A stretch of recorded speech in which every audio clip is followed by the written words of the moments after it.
Senator McKinney. Thank you. Senator McKinney, Connecticut ranks 42nd in the Tax Foundation's 2014 State Business Tax Climate Index. That is among the 10 worst states in the country.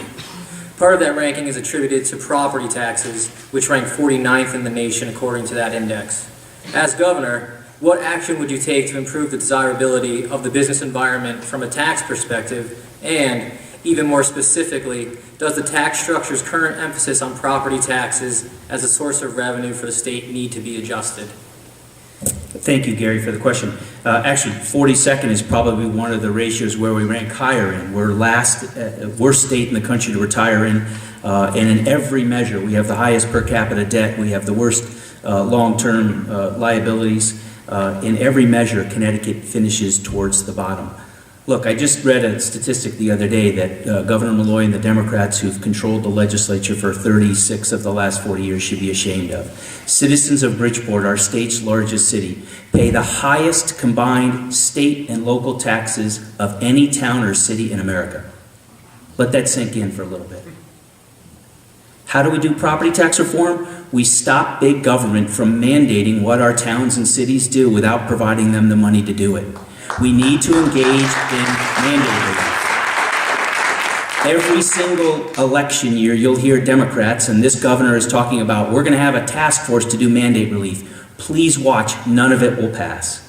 As Republicans, we've been working on mandate relief. We stand up and fight when the Democrats want to impose on Mark and other mayors and first selectmen around the state unfunded state mandates, because we know local government works best. Local government is accountable, most accountable to the people. We should let local governments make their own decisions, and if we're going to require them to do something, we need to put the money where it is.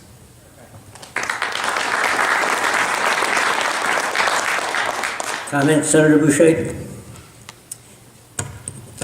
Connecticut's ranking at the bottom for business friendliness is well known. It's experienced every day by our small businesses. When they look at state government, it's constantly handing down more mandates such as paid sick leave, minimum wage increases all the time, health care increases. They're looking for a state government that is disciplined, that brings strong discipline to the budgeting process, because they know if they don't, they're the ones that are going to be hit. There's no question that state government problems with unemployment insurance has given them a hit just this week of $42 more per employee.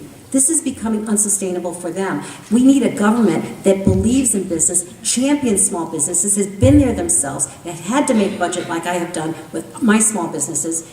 This is something that is key, very, very key to us really bringing them back and making them understand that we're there to help them, not to hurt them. And by the way, beware of regionalization. There's a movement now by the Democratic Party to create a regional government which would create a new property tax level, much as Westchester County. This is a very bad direction for the state to go in, and we would fight it with everything that we have.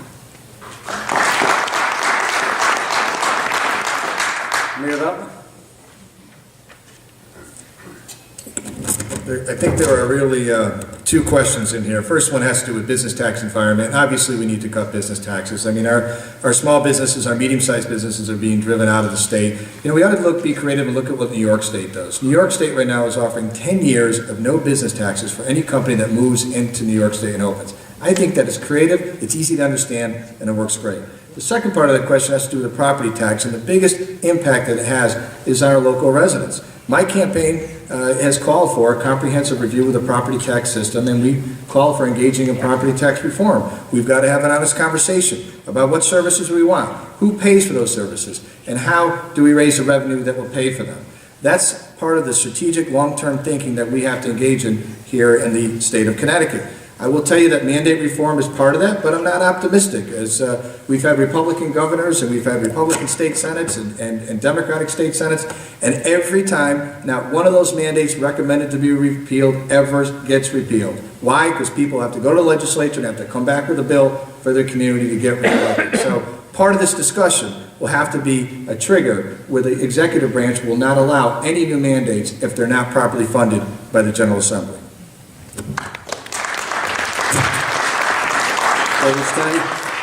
In West Hartford, where Kevin Sullivan comes from, and Jonathan Harris, who's the executive director of the Democrat Party.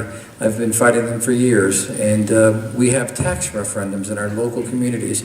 That's one of the best things at the local communities they can do for their part, and we did it in West Hartford to drive the taxes down, forcing the state with the ECS formula, which is always short, in West Hartford and all across the state where the state is involved. This is a problem that's at a state level. You need a governor who's not afraid to take on the Liberal Democrats, but you also need strong towns that will hold referendums. As far as property tax reform goes, that's what's worked in West Hartford for us and over the years, and we're not getting the credit for it as taxpayer organizations. As far as the business tax, I have a plan for that, but I'll probably use it in my closing statement because I'm running out of time, with an initiative for phasing out the sales tax and shifting it to income and business tax if there was business. Business owners don't mind the tax if they have business. Right now they're thinking about closing their doors.